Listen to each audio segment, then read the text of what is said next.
Hello everyone, this is Rachu, here with a very different video. Kinda have art block at the moment, that's one of the reasons why I'm making this video, but I've also had a passion for writing pretty much my whole life, and I've always kinda wanted to share with you my stories and stuff. So what it is, it's warrior cats, but with foxes basically, because I was like obsessed with foxes when I was in like middle school. But yeah, I wrote a total of 67 pages in like this notebook here that you see, 13 chapters over the course of like 2 years, I think.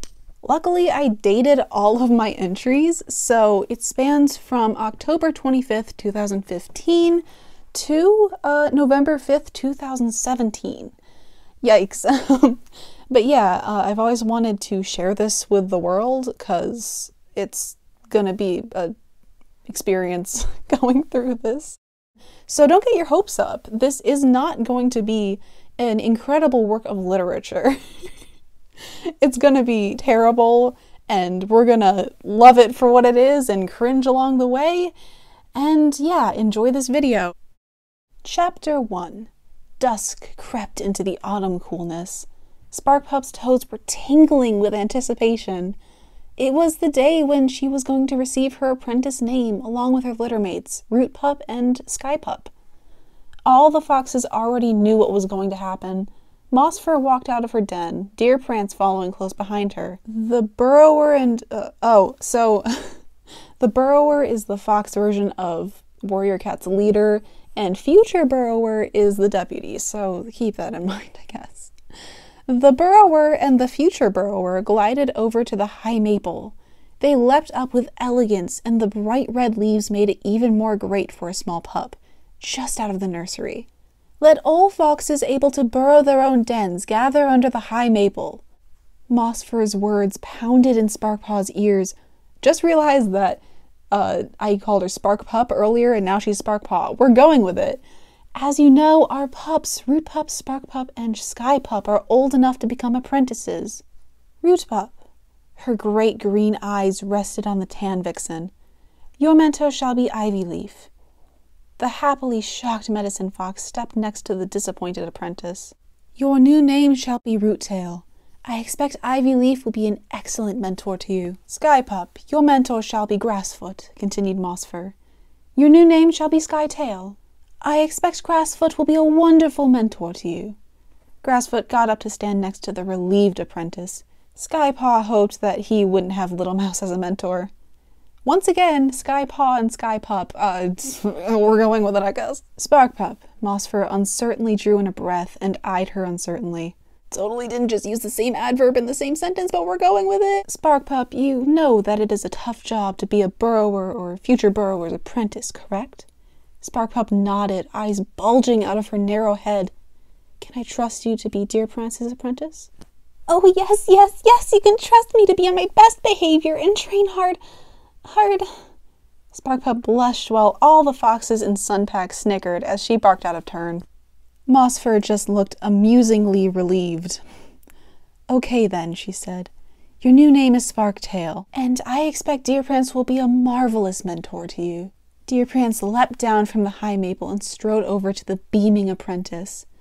Roottail, Skytail, Sparktail, Roottail, Skytail, Sparktail. Well, that was some really cursed audio to record anyway. The whole of Sunpack chanted their names until Mossfur quieted them with a ceremonial ending bark. All the foxes continued the work they were doing before. So, Sparktail! Sweetface came up to her with a voice as smooth as honey. Moving up in rank, are you? Yes, Sweetface. Sparktail's voice lost all excitement. She wasn't looking forward to caring for the long-agos, the oldest and crankiest of the pack. Aren't you supposed to see the new pup soon? She said, desperately trying to change the subject. Oh, I can do that later. I wanted to congratulate you and your littermates. Where is Roottail now? She was interrupted by an agitated growl from the long-ago's den. Sparktail, get me a rabbit like a good little pup. Blacktoes's gruff, throaty voice aimed her direction, his black paws tearing at the dusty ground, and once bushy tail raising into the air. All right, I'm coming. I gotta go, Sweetface. Bye. Sparktail rushed all at once, being afraid of Black Toes and wanting to be out of Sweetface's presence. Sweetface was nice most of the time. One wrong step around her, though, and you'll regret it. That's a good pup. Black Toes mumbled hoarsely with a mouthful of rabbit. I'm not a pup anymore, Sparktail thought. Just then, a stench rolled towards her in waves. Her head turned. All the other foxes turned too. A bedraggled apprentice, gasping for air, scampered into the clearing. He had a torn ear and his bushy tail was soaked in blood and mud. As he heaved for breath, he collapsed in the dusty ground. Without thinking, Sparktail raced towards the medicine fox's burrow. Ivy Leaf Roottail, help! She pleaded in her most I-need-help voice she could manage. What? Anyway. The two medicine foxes came out immediately and alarmedly rushed into the den for herbs. Sparktail then looked him over, seeing a deep cut on his paw. He gasped. Send some help to ground. Now. His eyes widened in horror. Hurry! Now, he sighed. No! Sparktail whined. He's dead! At the word dead, Ivy Leaf galloped at full speed to the scene. Her grief turned into knowledge. This is the line that I've always cringed at. No matter how long it's been, I've always hated that line. Moving on.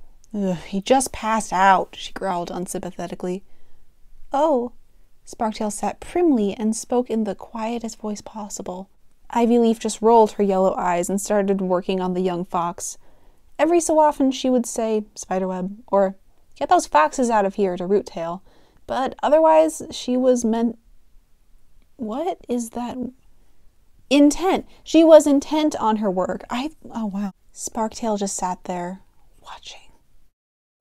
All right, and that was chapter 1 of this really cringy middle school story that's obviously ripped off from the Warrior Cat series, but I digress. This is honestly such a nostalgia trip for me. I haven't read this in well over like 2-3 years. I don't even know. It's been a long time.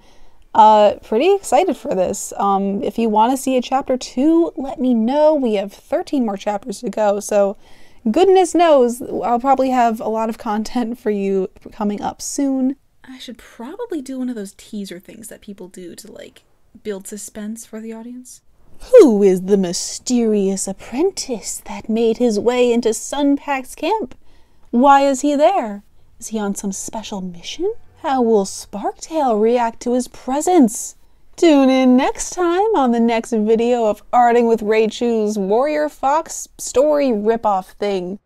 I do hope you enjoyed episode 1 of this impromptu reading series, and I hope you stick around long enough to hear episode 2. Have an excellent day or night, folks, and I shall see you in the next video. Bye!